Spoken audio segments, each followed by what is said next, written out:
e senadoras. Presidente Eunício,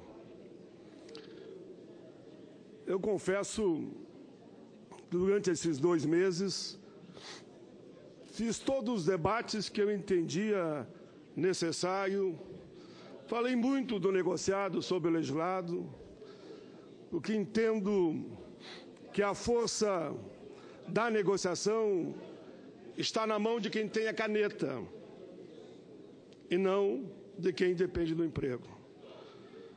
Mas, senhor presidente, passei, confesso, 2 noites escrevendo um pequeno texto. E achei que essa noite, esse dia, é uma data histórica. E entendi eu que não teria que ficar aqui num debate técnico, nem jurídico, mas falar o que o meu coração mandava. E por isso rascunhei no papel. Senhor presidente, eu sei que tenho poucos minutos para expor as minhas razões desta batalha. Confesso aos senhores que é uma pergunta que navega nas minhas angústias e toma a minha mente. Que fim levou o Senado, que outrora foi o timoneiro da democracia e que pintou com sabedoria cores vibrantes em um cenário único, ao trazer para si a condição universal de ser a casa do diálogo, do entendimento e das condições libertárias do povo brasileiro. Onde está o Senado, que com a palavra, a sabedoria, mergulhado nas entranhas da história, soube sempre erguer paredes à ignorância e apresentar soluções para as crises? Senhor presidente, a sensibilidade me ensinou que ela leva a tomarmos atitude. Não fosse a ação dos senadores, o Brasil não seria hoje o que ele é. Não teríamos esse mapa de diversidades e cores. Seríamos, sim, uma terra dividida em vários países, tais qual ocorreu com a América Espanhola. Não fosse a iniciativa dessa casa, muitas guerras, revoluções e atritos regionais da nossa história teriam durado muito mais tempo e as mães chorariam a morte de seus filhos. Senhor presidente, um dos grandes símbolos da abolição da escravatura no Brasil foram as camélias, brancas, bonitas. Uma flor rara, na época, como a liberdade era rara para os negros. Os escravocratas chamavam as camélias de um símbolo subversivo. Com o tempo, elas viraram símbolo da justiça e da liberdade. Assim, esse Senado aprovou a Lei Áurea, há 138 anos atrás, 13 de maio de 1888. Hoje, ouvimos o grito silencioso de milhões de inocentes se confundindo com o gemido das senzalas, do peiolinhos, dos meus antepassados, que foram escravos. Mas, senhor presidente, eu avanço. O Senado foi testemunha do martírio de Getúlio Vargas, assistiu o caminhar de JK, de Jango, a própria construção da alternativa parlamentarista de 1961, na campanha da legalidade, passou por essa casa. E foi por esse mesmo Senado, senador Renan Calheiros, que o menestral das Alagoas, o andarilho Teotônio Vilela, entoou brados pela democracia, pela liberdade, pelo fim da ditadura e pelas diretas. O grito de Teotônio eu ouvi lá no meu estado, na Assembleia Legislativa, senador Collor, que é também de Alagoas. Ecoou, sim, pelo país todo, eu ia pelas fábricas, eu ia pelos campos, eu via falar de Teotônio. E hoje, graças àquela caminhada histórica, cavalgamos alicerçados no Estado democrático e de direito. Todos nós, senhor presidente, somos herdeiros desse Senado, dessa sábia casa, que nunca se calou, mediando as injustiças e assumindo posições. Uma casa que tem no sangue o traço moderador, conciliador, dos apegos conflitantes entre homens, partidos e governos. O Senado ajudou, sim, ao longo de décadas e décadas, a construir caminhos e apontar saídas para as grandes crises que atravessamos.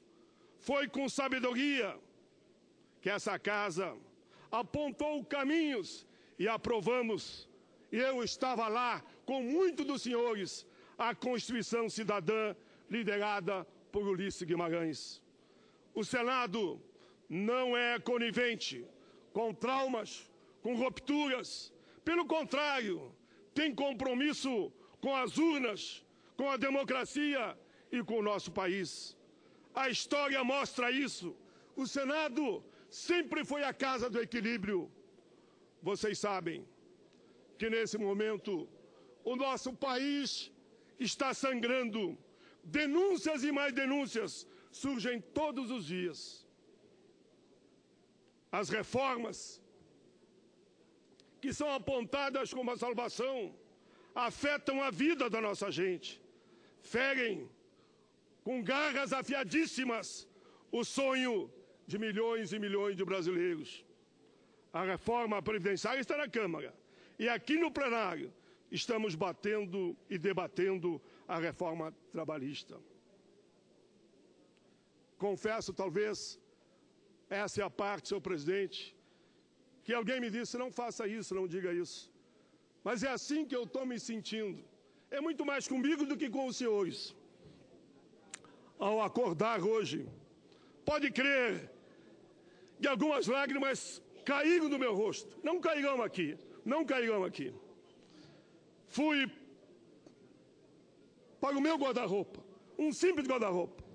Mas confesso a vocês que me veem todos os dias de calça de brim e com blazer. Fui ali e escolhi o melhor terno. Escolhi a minha melhor camisa, que é essa aqui, que eu ganhei dos terceirizados aqui da casa. Cada um deu R$1 e pagaram essa camisa. Escolhi a minha melhor gravata, o meu melhor sapato, como se fosse, enfim, o dia da minha morte. Porque eu sei que uma parte de mim morre hoje. Essa parte que se vai, se funde com as vidas que serão ceifadas no longo do tempo. Respeito todos os senhores. Sei que inúmeras vezes divergimos, mas hoje experimentem olhar um pouco para dentro de si e se coloquem no lugar do outro. Coloquem a mão no coração e vocês vão sentir um pouco das suas almas também morrendo junto com a minha alma. Faço um apelo a todos. Se não houve acordo no texto principal, por que não permitir que em alguns destaques, seja qual for, se não é esse que seja da gestante lactante, que a gente construa aqui e a gente mostra ao país, o Senado não se omitiu. O Senado fez a emenda que entendeu necessária, 1, 2, 3, e o projeto continuará sendo debatido na Câmara dos Deputados. Lembro a todos, apresentamos nós todos mais de 800 emendas. Nenhuma foi aceita. Nenhuma. Por que não fizemos aqui uma seleção do que nos unifica? Por que não temos um acordo com as emendas de destaque, como esta, do negociado sobre o legislado? Apelo à sensibilidade de vossas excelências. Sejamos ousados